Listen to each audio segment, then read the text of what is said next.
Oui, vous vous êtes certainement déjà posé cette question. Comment cela est-il possible? Un Dieu en 3 personnes, Père, Fils et Saint-Esprit, et pourtant un seul Dieu? N'est-ce pas contradictoire? Aujourd'hui, nous voulons examiner précisément cette question et laisser la Bible elle-même parler.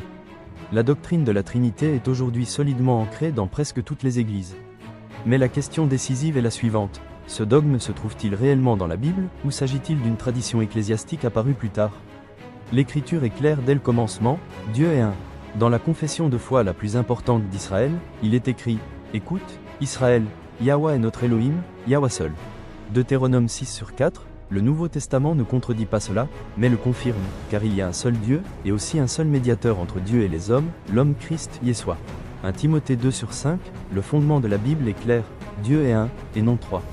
Yeshua lui-même priait. Or, la vie éternelle, c'est qu'ils te connaissent, toi, le seul vrai Dieu, et celui que tu as envoyé, Yeshua le Messie.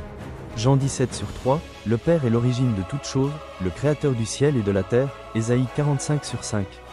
Il est le Dieu et Père de notre Seigneur Yeshua, Éphésiens 1/3, et celui qui siège sur le trône, Apocalypse 4/2. Le Fils Yeshua est décrit dans Jean 1 comme la parole de Dieu. Au commencement était la parole, et la parole était avec Dieu, et la parole était Dieu. Puis, et la parole a été faite chair, et elle a habité parmi nous.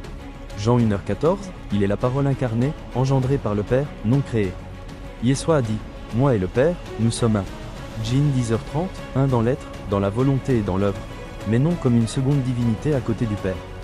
Le Ruach HaKodesh, le Saint-Esprit, est également attesté dans l'Écriture, et l'Esprit d'Élohim se mouvait au-dessus des eaux. Genèse 1/2, et Yeshua promet. Mais le Consolateur, le Saint-Esprit, que le Père enverra en mon nom, vous enseignera toutes choses et vous rappellera tout ce que je vous ai dit. Jean 14h26, l'Esprit d'Élohim est sa présence et sa puissance par lesquelles il agit. Nous le voyons particulièrement dans Acte 2. Pourtant, nulle part dans la Bible il n'est enseigné une divinité divisée en 3. D'où vient donc la doctrine de la Trinité?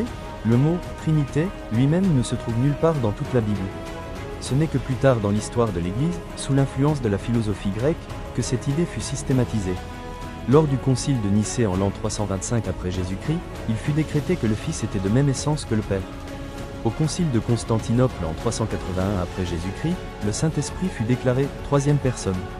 C'est ainsi qu'est né un dogme philosophique qui n'existait pas sous cette forme dans la pensée hébraïque des prophètes et des apôtres. La Bible n'enseigne cependant pas 3 personnes, mais un seul Dieu qui se révèle de différentes manières. Le Père est l'origine et le planificateur. Le Fils est la parole révélée devenue chair. Et l'Esprit est la présence et la puissance d'Élohim agissant en nous. Paul le résume ainsi, c'est de lui, par lui et pour lui que sont toutes choses. À lui la gloire dans tous les siècles. Amen. Romains 11h36, l'essence d'Élohim ne peut pas être entièrement enfermée dans des catégories humaines.